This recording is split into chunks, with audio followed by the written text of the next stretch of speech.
보통 우리가 위대한 리더의 조건이라고 하면 가장 먼저 어떤 단어가 떠오르시나요? 글쎄요. 아마 창의성이나 혁신, 아니면 아무도 생각하지 못한 비전? 뭐 이런 것들이 아닐까요? 네네, 맞아요. 현대적인 리더십 관점에서는 그런 것들이 필수적이죠. 그런데 수천 년 전에 그 척박한 광야에서 수백만 명의 사람들을 이끌었던 한 위대한 리더의 가장 큰 성공 비결이 자신의 아이디어를 단 1%도 섞지 않은 완벽한 복사 붙여넣기였다면 믿어지시나요? 와, 완벽한 복사 붙여넣기요? 그거는 현대적인 관점에서는 완전히 낙제점 아닌가요? 그렇죠. 리더라면 당연히 자신만의 독창적인 비전을 제시하고 기존의 틀을 좀 깨야 한다고 생각하니까요.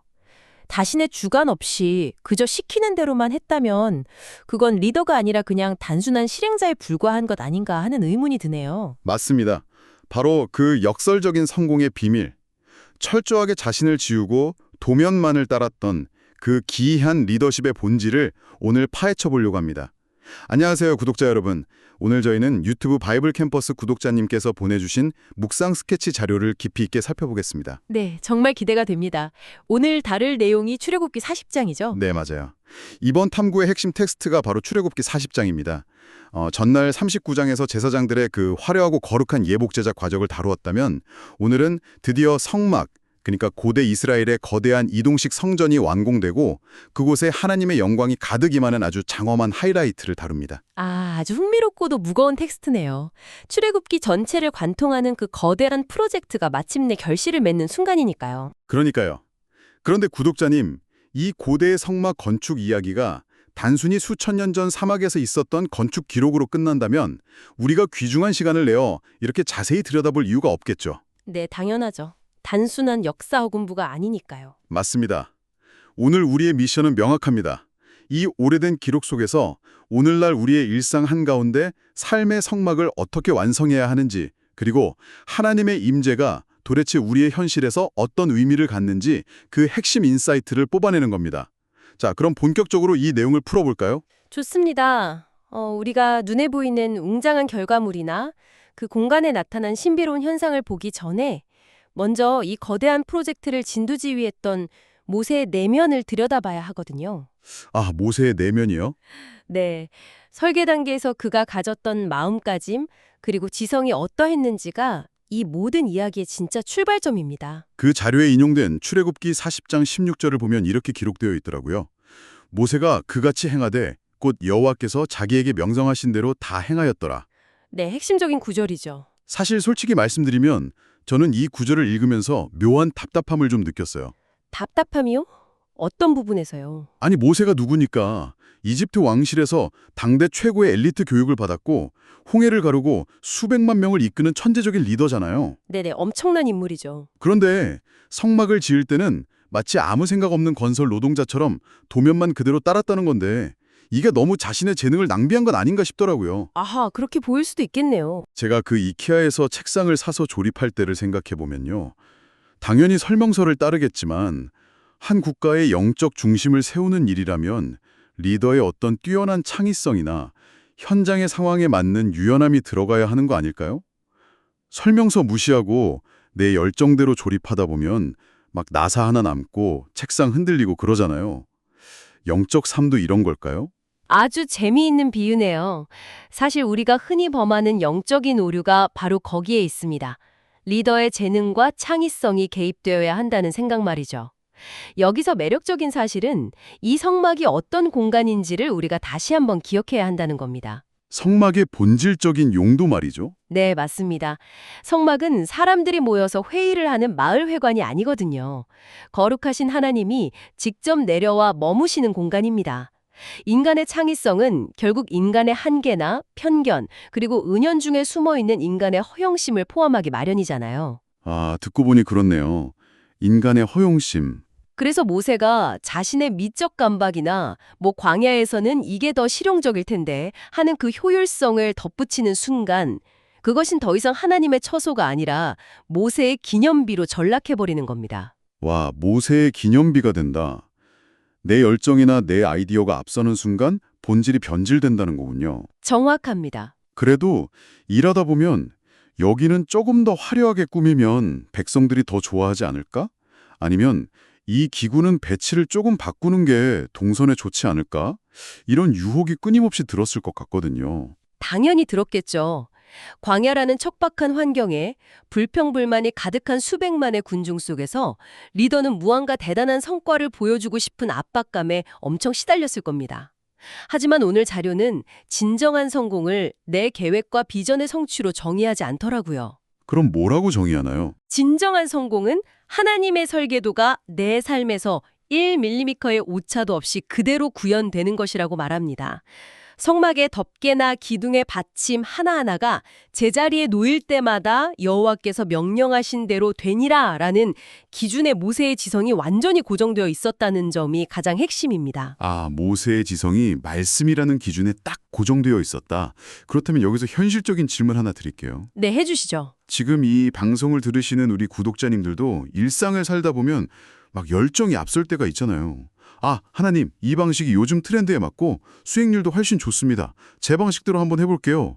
하고 내 열심히 하나님의 말씀을 앞지르라고 할 때가 있단 말이죠. 네, 일터나 사업장에서 정말 흔히 겪는 일이죠. 그럴 때 내가 지금 올바른 말씀의 궤도 안에 머물고 있는지 우리는 일상에서 어떻게 점검할 수 있을까요? 아주 예리한 지적입니다. 인공위성이 궤도를 이탈하지 않으려면 끊임없이 중심축의 중력에 민감하게 반응해야 하잖아요. 네, 그렇죠. 우리도 마찬가지입니다. 내 마음속에서 이게 더 효율적인데? 라던가 남들은 다 이렇게 하는데? 라는 속삭임이 들릴 때 그 즉각적인 성과에 대한 욕망을 잠시 멈추는 통제력이 필요해요. 일단 멈춰야 하는군요. 네, 멈춰서서 나의 선택과 결정이 말씀이라는 설계도와 일치하는지 냉정하게 대조하는 것. 그것이 바로 자료에서 말하는 순종의 지성입니다. 내 주관을 버리고 설계도에 나를 맞추는 이 지적인 훈련이 안 되면 겉보기엔 그럴싸해도 작은 실현에 쉽게 무너지는 부실공사가 되고 맙니다. 내 주관을 버리고 설계도에 나를 맞추는 지적인 훈련이라 아주 명쾌하네요. 좋습니다. 그렇게 모세가 뼈를 깎는 인내심으로 자신의 자아를 억누르고 오차 하나 없이 설계도대로 텐트를 완성했습니다. 물리적인 외형이 완벽하게 세워졌죠. 네, 마침내 외형이 갖춰졌습니다. 그런데 텅 빈 텐트가 덩그러니 사막 한가운데 놓여 있다고 해서 그곳이 저절로 거룩한 성소가 되는 건 아니잖아요. 이 차갑게 식어 있는 구조물이 어떻게 생명력이 넘치는 공간으로 바뀌는 건가요? 정확히 그 지점에서 오늘 자료의 핵심적인 전환이 일어납니다. 지성으로 뼈대를 세웠다면 이제 그 내부를 채우는 본질적인 변화, 즉 정서의 영역으로 넘어가야 하죠. 정서의 영역이요? 네, 출애굽기 40장 34절을 보면 그 완공된 빈 공간에 구름이 회막에 덮이고 여호와의 영광이 성막에 충만하였음에 라고 묘사되거든요. 모세가 철저한 순종으로 빈 그릇을 예비하자 하나님이 마치 기다리셨다는 듯이 기쁨으로 그곳에 당신의 영광을 부어주신 겁니다. 여기서 정말 흥미로운 부분이 등장하는데요. 자료에서 청교도 신학자인 토마스 워슨의 말을 인용했더라고요. 묵상은 마음이라는 도가니 속에 진리를 넣어 은혜의 금이 정련되게 하는 과정이다. 네, 정말 탁월한 문장이죠. 저는 이 도가니와 금의 비유가 굉장히 강렬하게 다가왔어요. 마치 차갑게 식어있던 방에 난방이 확 들어오고 벽난로에 불이 지펴지는 그런 느낌이랄까요? 오, 네. 아주 생생한 시각화네요. 그런데 잠깐만요.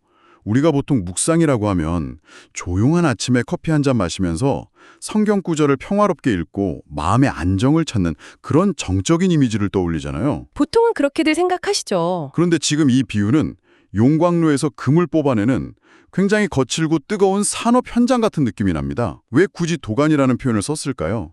단순히 지식으로 아는 것과 차갑게 식었던 마음이 뜨거운 감격으로 변하는 건 완전히 다른 차원 같은데 더 자세히 짚어주시죠. 이것을 더 큰 그림과 연결해 본다면 하나님의 임재가 우리 내면에서 어떻게 작용하는지 그 영적 화학 반응의 원리를 정확히 짚어낸 비유라는 걸 알 수 있습니다. 영적 화학 반응이요? 네, 하나님은 우리를 성전 삼아 거하시기를 간절히 원하시거든요. 도가니가 뭔가요? 불순물이 섞인 거친 광석을 넣고 1000도가 넘는 엄청난 열을 가해서 순수한 금을 뽑아내는 그릇이잖아요. 그렇죠. 엄청 뜨겁죠. 우리가 말씀을 머리로 아는 것, 그러니까 진리라는 지식의 파편들을 주워 모으는 건 그저 원석을 캐내는 단계에 불과해요. 이것을 내 마음이라는 도가니에 집어넣고 묵상이라는 강력한 불을 지펴야 합니다. 아, 묵상이라는 불을 지핀다.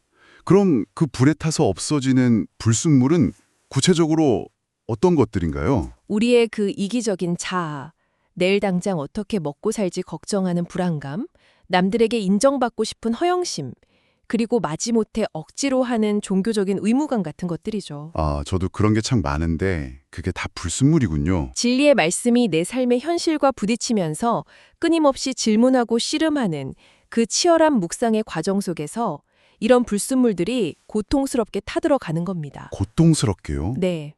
그리고 마침내 그 찌꺼기들이 다 타버리고 나면 우리 내면 깊은 곳에 순수한 은혜의 금, 즉 하나님을 향한 뜨거운 사랑과 감격이라는 진짜 정서가 재련되어 남게 되는 거죠. 와, 머리로만 아, 성막이 이렇게 지어졌구나, 하나님이 오셨구나 하고 건조하게 동의하는 거랑 내 마음의 도가니에서 불순물이 다 타버리고 예전에 차갑게 식어있던 의무감이 뜨거운 감격으로 변하는 건 정말 완전히 다른 차원이네요. 네.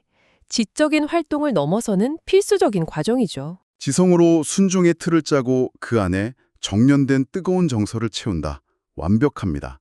자, 마음이 뜨거워졌으니 이제 그 따뜻하고 영광스러운 텐트 안에 앉아서 평화롭게 그 임재를 누리면 되는 건가요?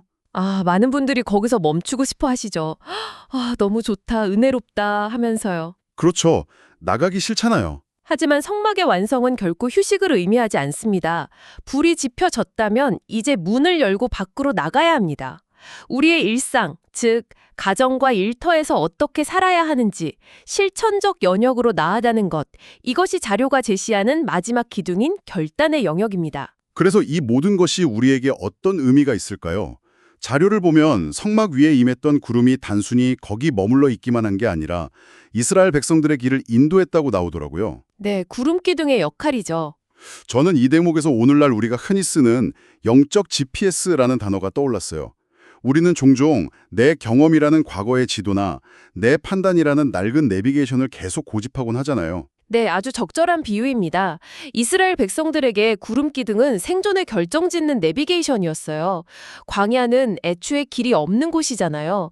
내 경험이나 지식이 아무 소용없는 곳입니다. 길 자체가 없으니까요. 성막이 완성되고 영광이 임한 것으로 끝난 게 아니라 그 구름이 언제 떠오르고 언제 멈추느냐가 수백만 명의 일상적인 이동 경로, 즉 삶의 방향을 철저하게 통제했다는 사실을 우리가 주목해야 합니다. 그럼 우리 구독자님, 오늘 하루 여러분의 일터와 가정이라는 이 성소에서 이 성령의 GPS를 어떻게 켜고 따라갈 수 있을까요? 보통 우리는 내 인생의 10년째 마스터 플랜을 쫙 짜놓고 완벽한 종이 지도를 그렸다고 안심하거든요. 네, 다들 계획 세우는 거 좋아하시죠? 근데 갑자기 예상치 못한 변수가 생기거나 방향이 틀어지면 엄청 화가 나잖아요. 내 계획은 이게 아닌데, 내가 아는 지름길은 저쪽인데 하면서요.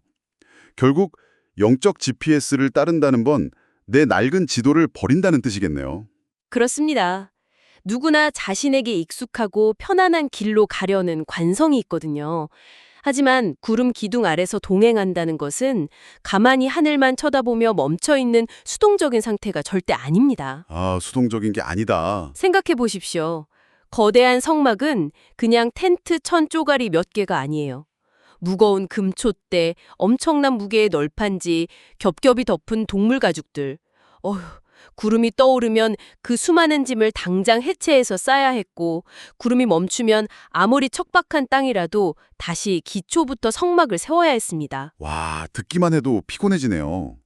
그러니까 내 스케줄이 아무리 바쁘고 내일 중요한 약속이 있어도 하나님이 움직이시면 당장 다 내려놓고 짐을 싸서 따라 나서야 한다는 거잖아요? 네, 매일 매순간 주도권을 내려놓는 결단이죠. 정보도 쏟아지고 내 계획도 촘촘하게 짜여있는 현대사회에서 이렇게 주도권을 100% 넘겨준다는 게 막상 해보면 현실적으로 너무 가혹한 결단 아닌가요? 우리 시선에서는 충분히 가혹해 보일 수 있습니다. 나의 얄팍한 판단이나 여기가 물도 많고 그늘도 지니까 일주일만 더 쉬다 가자는 그런 합리적인 계산을 철저히 쳐내야 하니까요. 정보의 홍수 속에서 내 비판적 사고나 내 판단을 잠수 내려놓는다는 게 참 어렵죠. 너무 어렵죠.